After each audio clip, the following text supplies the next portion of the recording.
Hey guys, let's try something different today. I will be back with kickboxing next week. I know I promised some elbow strikes to everyone, so if you're looking forward to those next week, I promise. This week, let's do something called intermittent workout, or I've seen it called micro workout or mini workouts, where in the course of a day, you're gonna do, instead of just going to the gym once or at this time in your home, having one workout during the day where you probably work out for like a half hour to an hour at a time in one block. We're gonna work out 8 times for about 5 minutes, 5 to 10 minutes at a time throughout the day. So I put it on the plan as starting at 8 a.m. and then doing a short micro workout every hour and a half from that time. So I've planned it so there's 2 circuits and you're going to alternate back and forth between the 2. So you'll do circuit 1 at 8 a.m. and then at 9:30 you would do circuit 2, and then at 11 you would go back to circuit 1 and just keep going back and forth every hour and a half. I thought it sounded like kind of an interesting thing to do, especially right now. I've been reading about it. Really good for those of you who are working from home or maybe teaching from home now. And yes, you could do this with your families too. Get everybody up every hour and a half. So it's nice because, like I just said, it'll get you up out of your seat every hour and a half at least. It's a great way to clear your mind and kind of refocus. If you've been, paying attention, trying to teach algebra to somebody for the last hour and a half, you might want to get up and move.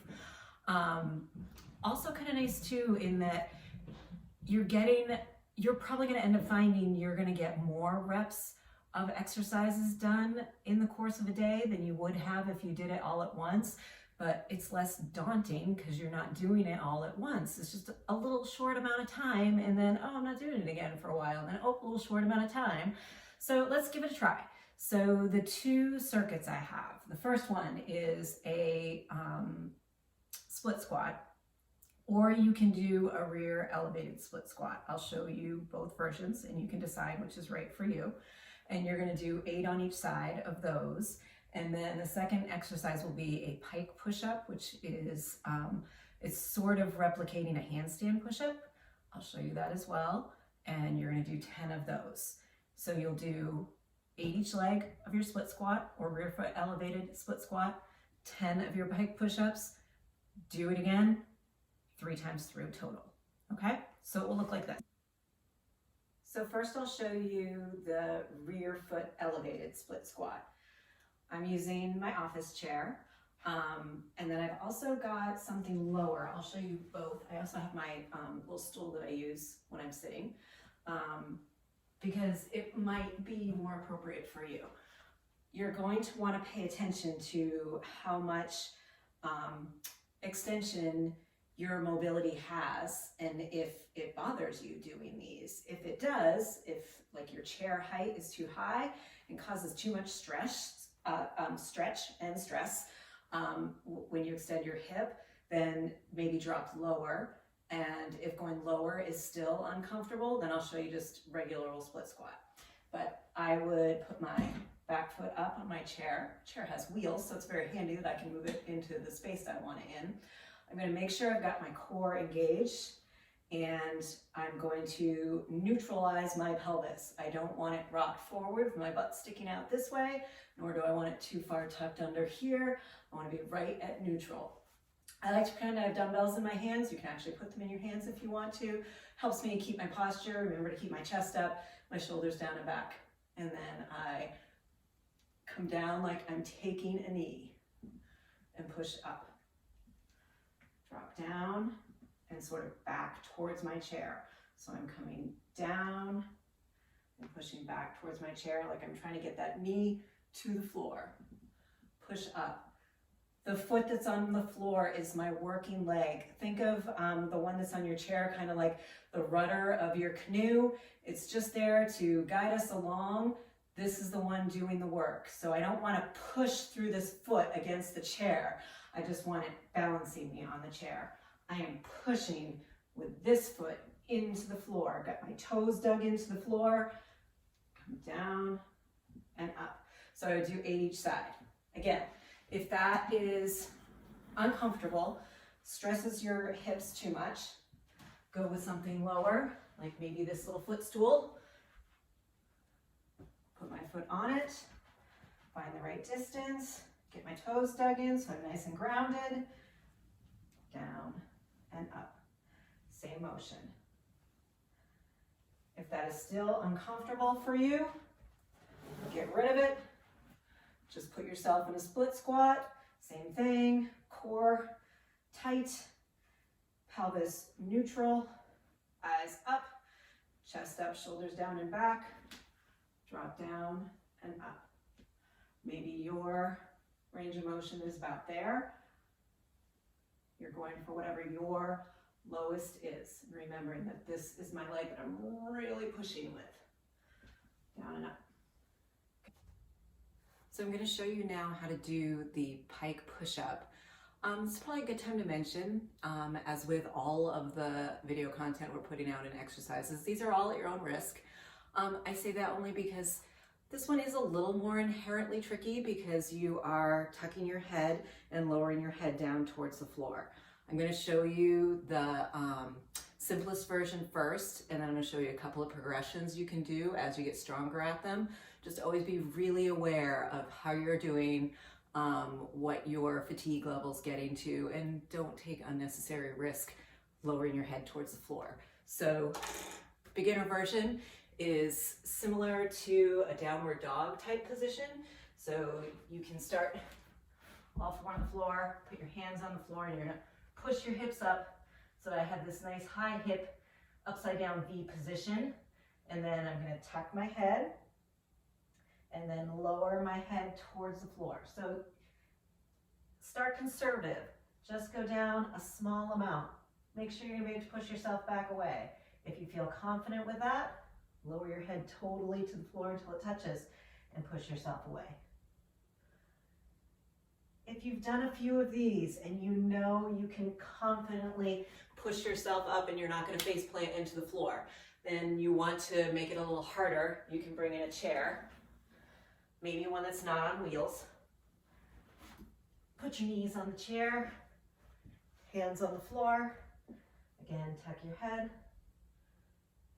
Having that bit of elevation makes it a bit harder. And then if you want to progress it another step, if you are able, push up to your feet on the chair, much harder.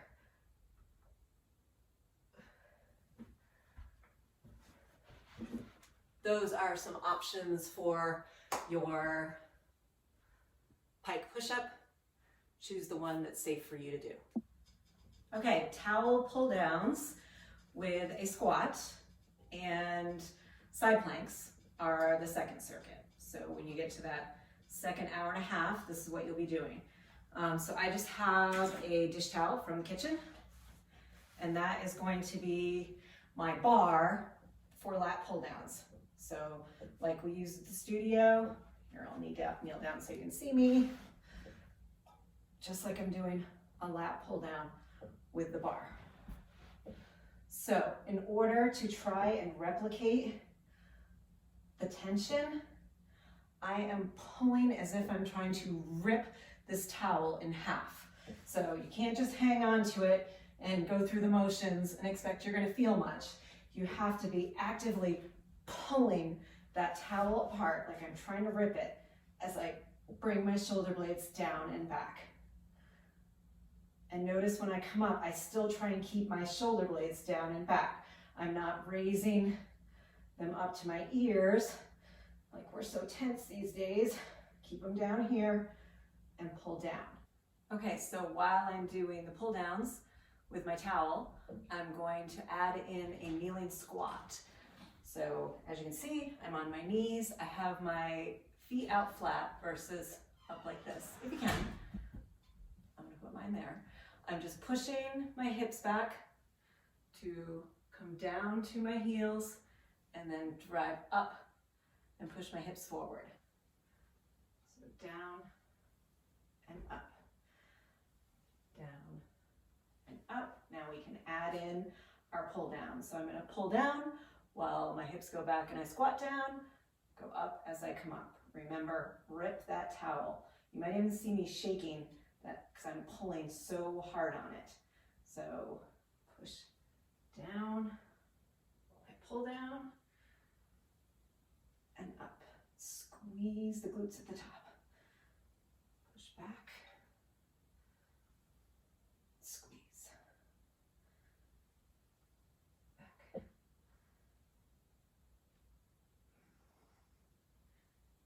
Rip that towel. Really feel the muscles working in both directions. And that's the move. All right, so we have